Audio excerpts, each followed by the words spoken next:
You know what? We're a little ways off from that sort of thinking right now. I think it's just kind of like the coaching situation. We're probably going to take our time. We might get something done sooner than later. But once again, rather than say a definitive date or mention names right now, I'd just rather say that we'll fill positions as needed. And I know one thing: we're going to have a good staff. We're going to have a good working staff, and we're going to put forth the effort to make this team better and to work at it. What's this team missing? You said that you're familiar with being in the Central Division, but do you see something that stands out as good, bad, or otherwise? Well, I would imagine that if you walked into the locker room tonight, before the game or after the game, and said, are you guys happy with where you're at right now? I don't think anyone's happy. I don't think the coaches are happy. The players in this team are happy. You say, what's missing? Well, it could be a number of things. Once again, I think what's going to happen is we'll probably go through a process. We'll probably go through an evaluation process. For me, I do know this team. I think I have a little handle on it, but I need to get to know it better, and I'll do that. And certain things you have no option, but you kind of do them on the fly a little bit.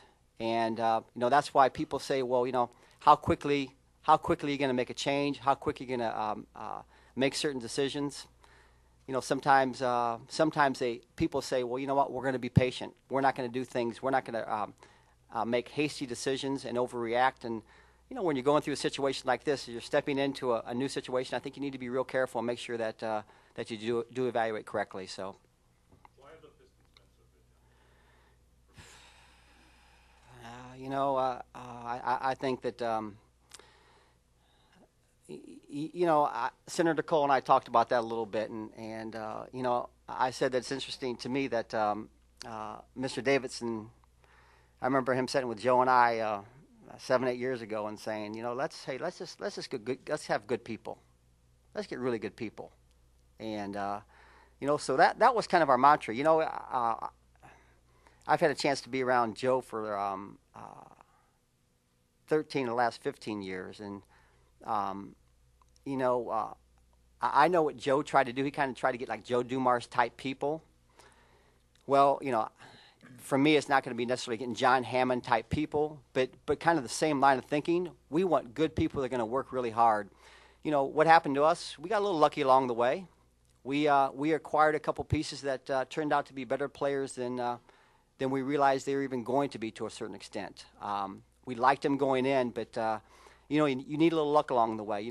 We signed a guy like Chauncey Billups as an unrestricted free agent, and it was like his fourth or fifth team already in the NBA, and a lot of people had given up on him. So, you make a trade for a young Rip Hamilton, and you trade Jerry Stackhouse, and at that time it was a very unpopular move, but sometimes you have to make unpopular moves, and that might be something we face at some point here. We may make a move that people might question at times, and people may not agree with, or they might think it's the wrong thing, and it might be considered unpopular, but we might have to do that.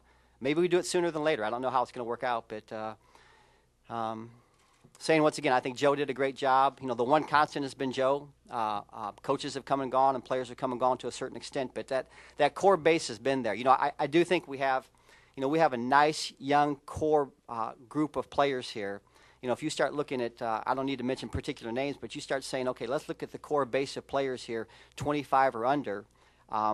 It's nice if you can have some kind of consistency within your team. Say, well, what has happened for us in Detroit is the fact that, that we've had, I think, 7 straight 50-win seasons, where for the most part, that core has been with us, that entire group. And if we could ever get to a point like that here in Milwaukee, we could say, hey, we like this group. We believe in this group. We think we can win with this group, and we keep this group together. That would be good for us. John, is it something where you will want to sit down with each player and really talk with them? And like you say, you know their games, you know these bunch of players pretty well, but maybe you don't know them personally. How important is that? I don't think that's going to happen. I don't think we're going to have time for something like that. It's going to be. I'm here today. I'll be here for the game tonight. I'll probably be here for Monday night's game. I'll probably travel with the team to Minnesota on Tuesday. And so I'll have time to be around them a little bit. But, it's it's the same old theory, you know. I think you really have to. It takes a lot of time to get to know someone. I think, you know, I said to the senator, you almost have to live with someone before you really get to know them. And I'm not going to go. I don't have time to do that. But as I said, you know, we'll look at things. We'll try to get the best evaluation possible, and move on from there. You do have most of your core players there signed to play through next season. What sort of factors that go into that evaluation process that you might be making? Well, you know, you know, you have a roster here that I think you could say we're going to end the season with, and you could start the season with next year, because there is a nice core. I don't know that's going to happen. You know, there's only a few ways to do this, right? We can change this roster in just a few ways. We can change it through the draft. We're going to have a lottery pick. I think that's we can hopefully get a good player there, maybe a player that can help immediately. You know, we can through free agency. That may not be something quite as realistic because it's not realistic for many teams nowadays.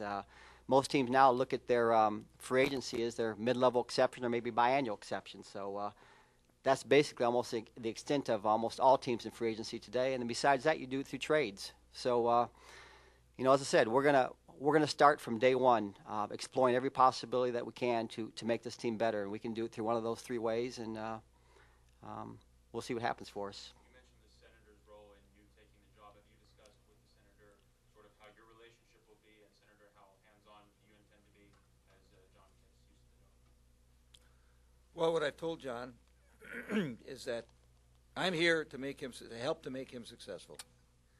Any way I can help John to be successful is a way in which I want to participate. To the largest extent, that will be a function of the kind of interaction that we have with each other. I know he said to me the other day that Mr. Davidson checks in with Mr. Dumars most every day. Just ask him, how you doing? And they have that kind of a relationship. Well, I hope that John and I will have that kind of a relationship. But there's no question about where the responsibility lies, and I'm sure Mr. Davidson would say the same thing. The responsibility and the credit lies with the person who's head of the operation on an ongoing basis, and that's our man right here. He's the person who's accepted the job and accepted the responsibility. And, you know, he's going to be looking for my support and my cooperation. He will have my support and my cooperation. But he will have, as he wants to have, the first line of responsibility for seeing that it works and that it's successful. How would you say? Well, I mean, you know, Senator Cole is correct that, to be honest with you, I'm used to seeing the owner every day. Our practice facility is on the grounds of the Palace, and the Guardian World headquarters are basically on the same grounds, and Mr. Davidson basically comes over to the practice facility most every day. So I'm used to seeing him. I'm used to sitting down many days with he and Joe and I together, or myself and he, or however it might work. But you know, that's how I know. That's how I know how to do it. And you know, I have confidence in this. Look, I'm not sitting here today because I think that I can't do this job, or I'm not sitting here today because I don't think I have the freedom to do this job. Guys, I had a great job. You know, I was with a great team, and I was working for a great guy, and I'm here because I think I'm going to have the freedom to do this. Otherwise, I wouldn't be sitting here. Mark my words.